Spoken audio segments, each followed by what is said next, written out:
الرحمن الرحيم الحمد لله وكفى وسلام على عباده الذين اصطفى أما بعد فأعوذ بالله من الشيطان الرجيم بسم الله الرحمن الرحيم من اهتدى فإنما يهتدي لنفسه ومن ضل فإنما يضل عليها ولا تزر وازرة وزر أخرى وما كنا معذبين حتى نبعث رسولا آمنت بالله صدق الله مولانا العظيم মুন্সিগঞ্জ রামপাল পূর্ব দেওসার জামে মসজিদ কর্তৃক আয়োজিত আজকের এই মহতি ইসলাহি দ্বীনি মজলিসে উপস্থিত হযরত উলামায়ে কেরাম, মুরব্বিয়ানে কেরাম, তিনি ভাইরা, আল্লাহ রব্বুল আলামিনের দরবারে অসংখ্য শুকরিয়া যে আল্লাহ রব্বুল আলামিন মেহেরবানি করে দয়া করে আমাদেরকে আজকের এই মুবারক মজলিসে হাজির হওয়ার তৌফিক দান করেছেন। সকলে শুকরিয়া আদায় করে বলি আলহামদুলিল্লাহ। আমি এখন আপনাদের সামনে পবিত্র কোরআনে কারিমে সূরাতু বনি ইসরাইলে 15 নম্বর আয়াত তেলাওয়াত করেছি। আল্লাহ তাআলা এই আয়াতে যা বলেছেন এটা আপনাদের সামনে পেশ করার চেষ্টা করব। আল্লাহ আমাদের সবাইকে বুঝার তৌফিক দান করেন এবং কোরআনের এই আয়াত থেকে শিক্ষা নিয়ে নিজের জীবন সুন্দর করার তৌফিক দান করেন। আমার ভাইরা, দুনিয়াতে বিভিন্ন ধরনের মানুষ আছে, বিভিন্ন রুচির মানুষ আছে, বিভিন্ন অভিমতের মানুষ আছে। সব ক্ষেত্রে কথার কথা বলছে, কারো কাছে শীতের মৌসুমটা ভালো লাগে, গরমে কষ্ট লাগে। আবার এর বিপরীত মানুষও আছে কি নাই? হুজুর আমি শীত সহ্য করতে পারি না, কিন্তু গরম যত হোক। আবার কেউ আছে গরম সহ্য করতে পারে না, শীত হইলে অসুবিধা নাই। কেউ আছে ঝাল খুব পছন্দ করে, আবার কেউ ঝাল খাইতে পারে না। কেউ আছে টক পছন্দ করে, কেউ আছে মিষ্টি পছন্দ করে। এরকম বিভিন্ন রুচির মানুষ আছে। সেই ধারাবাহিকতায় কেউ আছে আল্লাহকে পছন্দ করে, কেউ আছে আল্লাহকে পছন্দ করে না। ঠিক কিনা বলেন? ইহুদি খ্রিস্টান কাফের মুশরিকরা আল্লাহকে পছন্দ করে না, মুমিন মুসলমান আল্লাহকে পছন্দ করে। ঠিক কিনা বলেন? কেউ আছে সুন্নতকে পছন্দ করে, আমার নবীজির সুন্নতকে পছন্দ করে। আবার কেউ আছে সুন্নতকে পছন্দ করে না। কেউ আছে নামাজকে পছন্দ করে, আবার কেউ আছে নামাজকে পছন্দ। আল্লাহ বলেন মান ইহতাদা ফাইন্নামা ইয়াহতাদি লিনাফসিহি। যে কোনো ব্যক্তি হেদায়েতের উপরে চলবে, মানে কোরআনের পথে চলবে, আল্লাহর দ্বীনের উপরে চলবে, নবীজির সুন্নতের উপরে চলবে, ফাইন্নামা ইয়াহতাদি লিনাফসিহি, ওই ব্যক্তি সফল এবং জান্নাতি হবে। বললেন তো এই পথে চললে লাভ হবে কার? আমার নিজে। আমি চললে আমার নিজের লাভ। আমি যদি কোরআনের পথে চলি, আমি যদি ঈমানের পথে চলি, আমি যদি সুন্নতের পথে চলি, আমার লাভ। ওমান দাল্লা, আর যে ব্যক্তি ভটক যায়, সঠিক পথ থেকে পথ হারা হয়ে যায়, পথ হারা হয়ে যায়, কোরআনকে পছন্দ লাগে না, কোরআনকে মহব্বত করে না, কোরআনের পথে চলে না, আল্লাহর পথে চলে না, সুন্নতের পথে চলে না। এই মুহূর্তে যখন আপনারা এখানে বসা, এভাবে আপনাদেরকে জিজ্ঞাসা বলেন তো, এখানে বৈশা আপনাদের কেমন লাগতেছে? আলহামদুলিল্লাহ বলেন। এই ভালো লাগা নেয়ামতটা দিছেন কে? আবার এরকম সংখ্যা তো অনেক বেশি যাদের এই ধরনের মজলিসে যায়ও না বা এই ধরনের মজলিসকে পছন্দও করে না, এমন লোক আছে? কম না বেশি? এখন আল্লাহ পাক বলেন, যারা এই পথ পছন্দ না করে ভুল পথের দিকে পা বাড়ায়, এই কারণে ক্ষতি কার হবে? তার নিজের ক্ষতি হবে। ওমান দাল্লা ফাইন্নামা ইয়াদিল্লু আলাইহা, আর যে ব্যক্তি ভুল পথে চলবে এর কারণে ক্ষতি, লাঞ্ছনা, পেরেশানি এবং আযাবের সম্মুখীন তাকেই হতে হবে। সুতরাং আমরা এখানে যারা আছি সবাই জ্ঞানী মানুষ, সমজদার মানুষ। আল্লাহ আমাদের আকল দিছেন, বুদ্ধি দিছেন, জ্ঞান দিছেন। আমরা কি ক্ষতির পথে চলবো না লাভের পথে চলবো? লাভের পথে চলবো। আল্লাহ আমাদের সবাইকে লাভের পথে চলার তৌফিক দান করেন। এই হলো একটা কথা। আরেকটা কথা, ওয়ালা তাজিরু ওয়াজিরাতুন বিজরা উখরা। আল্লাহ বলেন, হ্যাঁ ঈমানদার, আমি তো বিচার করব, কিয়ামতের দিন বিচার হবে তোমাদের, তোমার জীবনের সব কিছু নিয়ে বিচার হবে। বিচার করবেন, বিচারক হবেন কে? আল্লাহ। আমি তো বিচার করব। বিচারে শোনো, একটা মূল নীতি, আমার বিচারের একটা মূল নীতি তোমাদেরকে বলতেছি। মূল নীতি হলো, যে অন্যায় করবে আমার আদালতে তাকেই শাস্তি দেওয়া হবে। একজনের অন্যায়ের কারণে আরেকজনকে শাস্তি দেওয়া হবে না। কথার কথা বলছি। ছেলে নামাজ পড়ে না, এই জন্যে ছেলে অপরাধী, মা বাবাকে গ্রেফতার করা হবে না। মা বাবা নামাজ পড়ে না, এই জন্য ছেলেকে গ্রেফতার করা হবে না।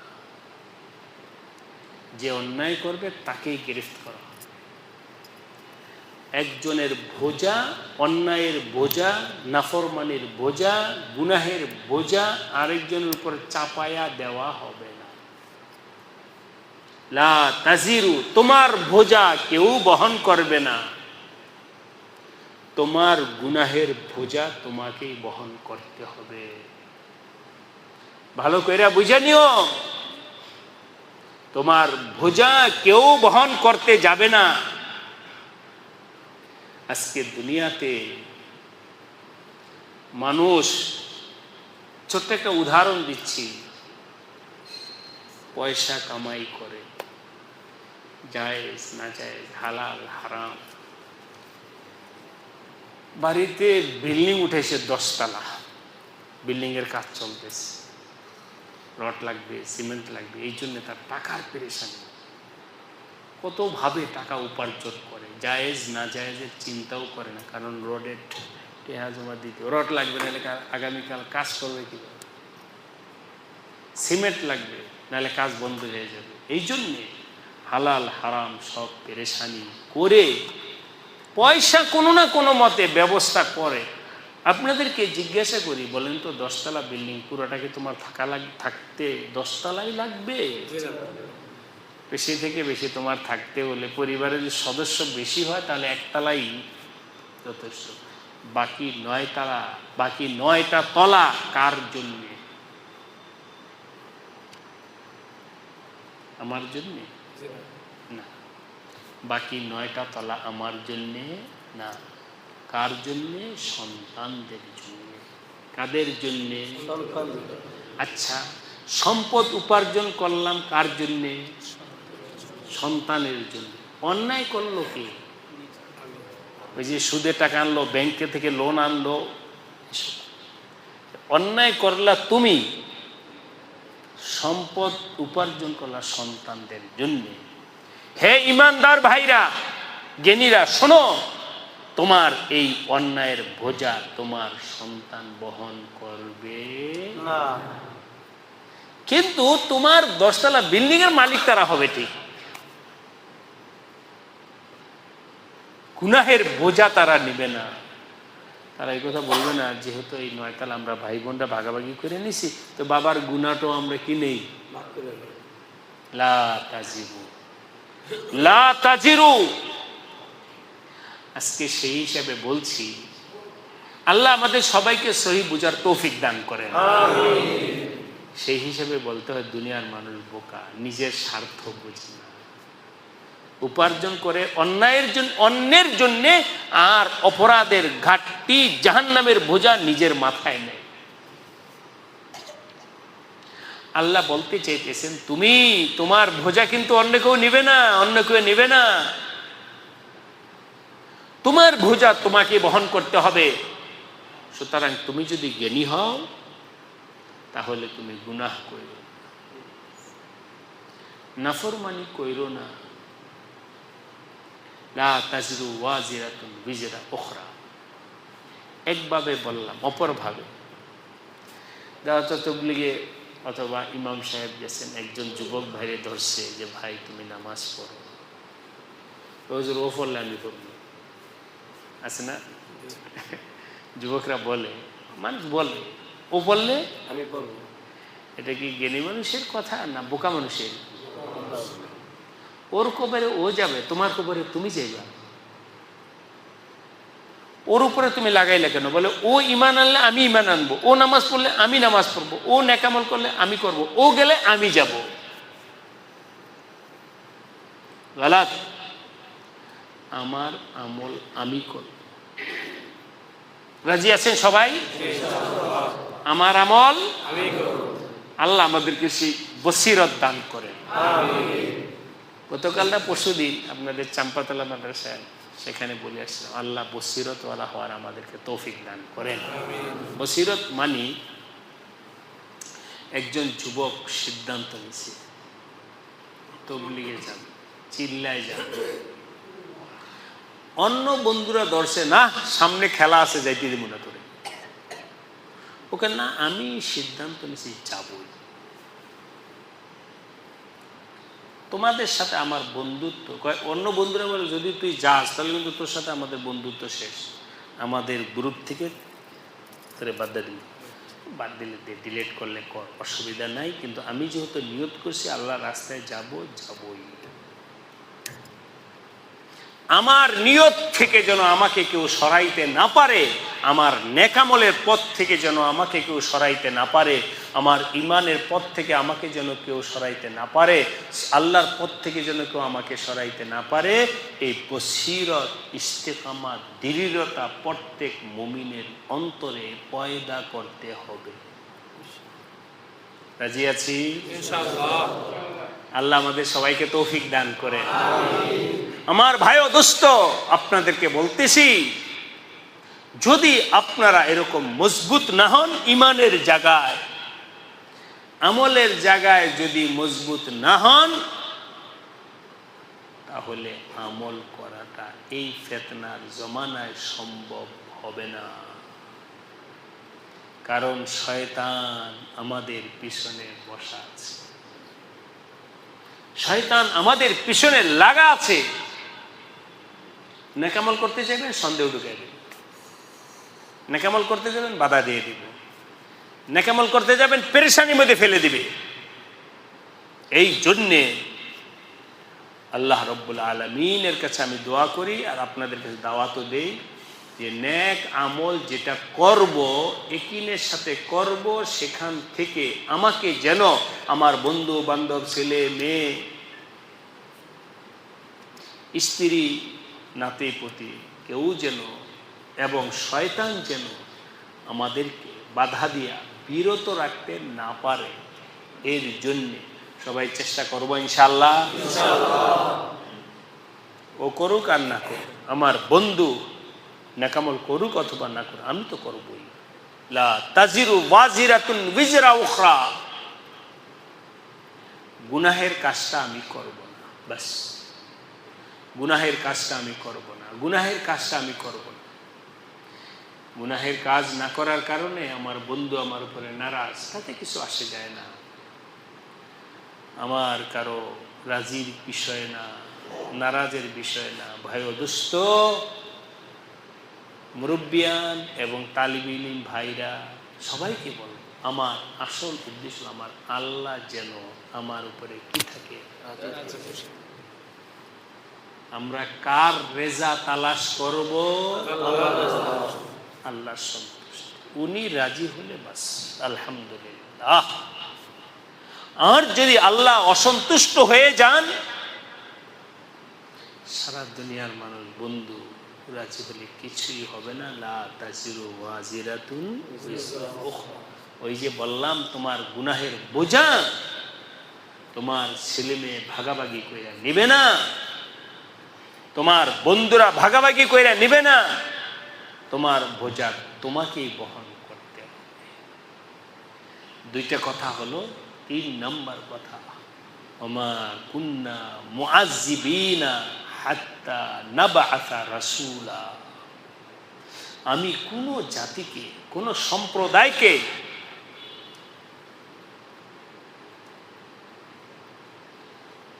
সতর্ক করা ছাড়া, কথার কথা, নামাজ না পড়লে জাহান্নামে যাওয়া লাগবে। নামাজ না পড়লে কোথায় যাওয়া লাগবে? মদ, জুয়া, নেশা, এগুলো করলে জাহান্নামে যাওয়া লাগে।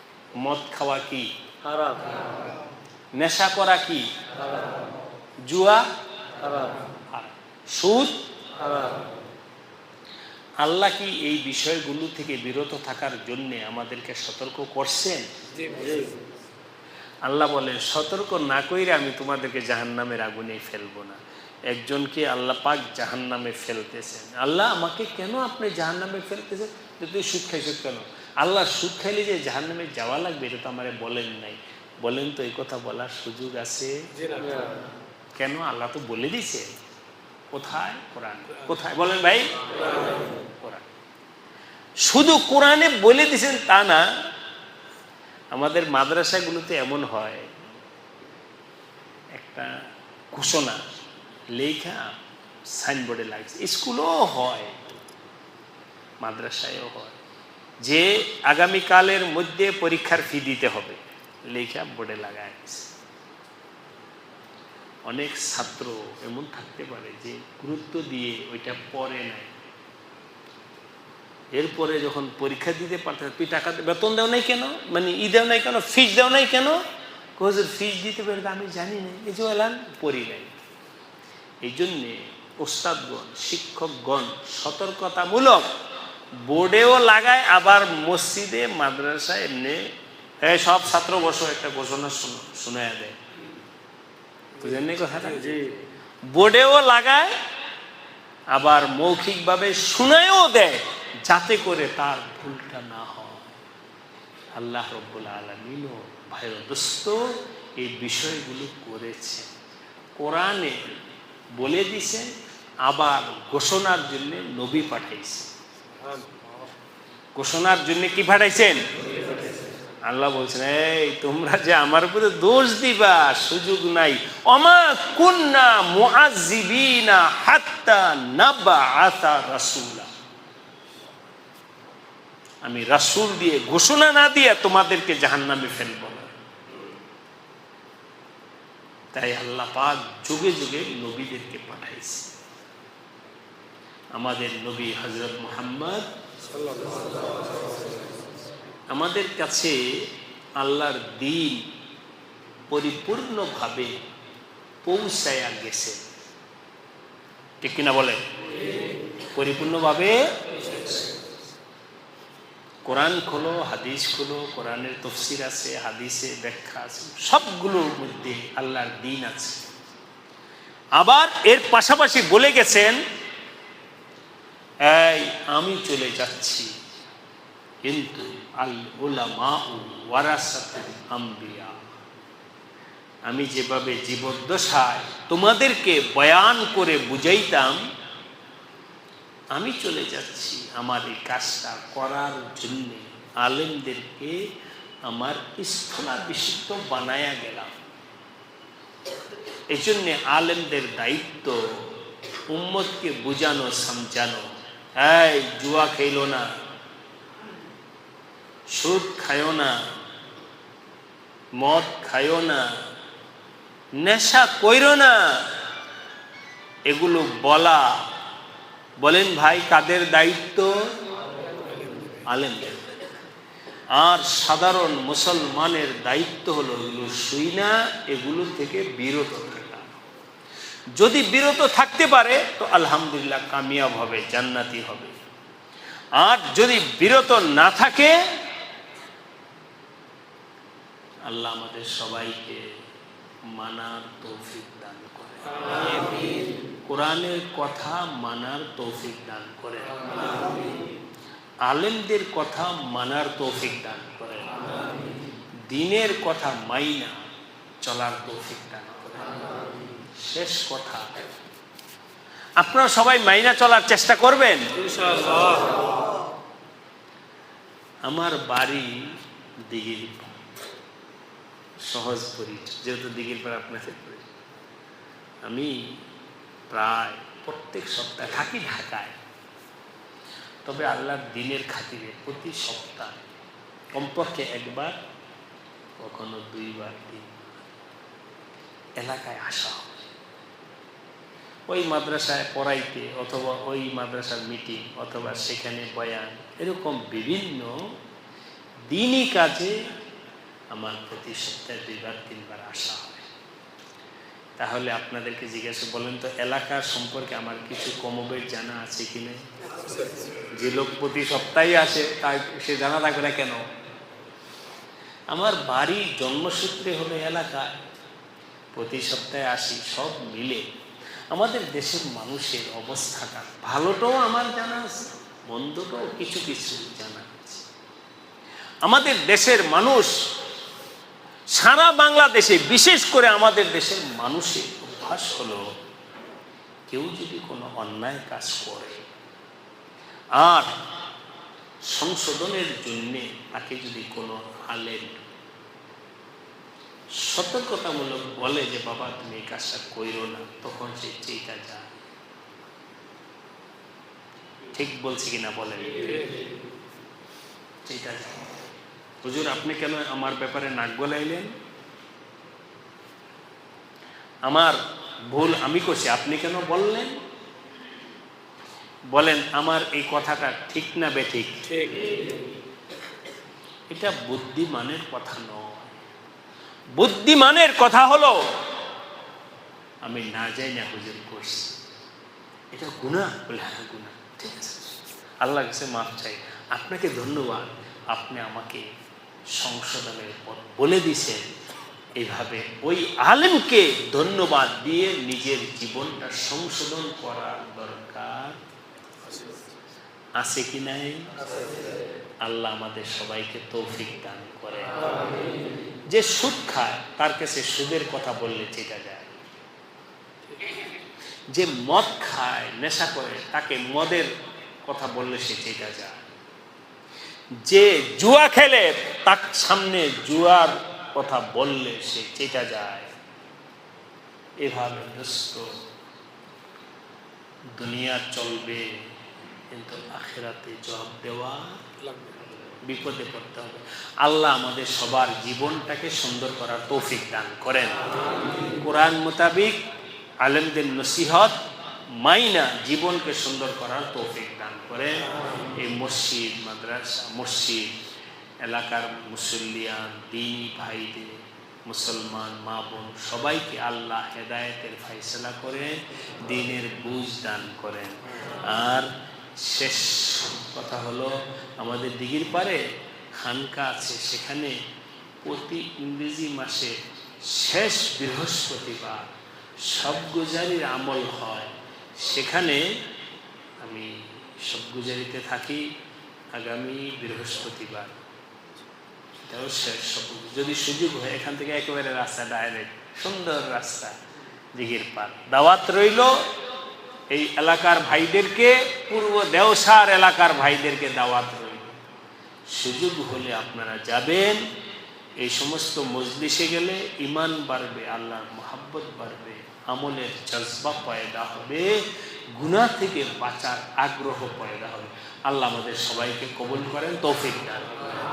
আল্লাহুম্মা ওয়াফিকনা লিমা তুহিব্বু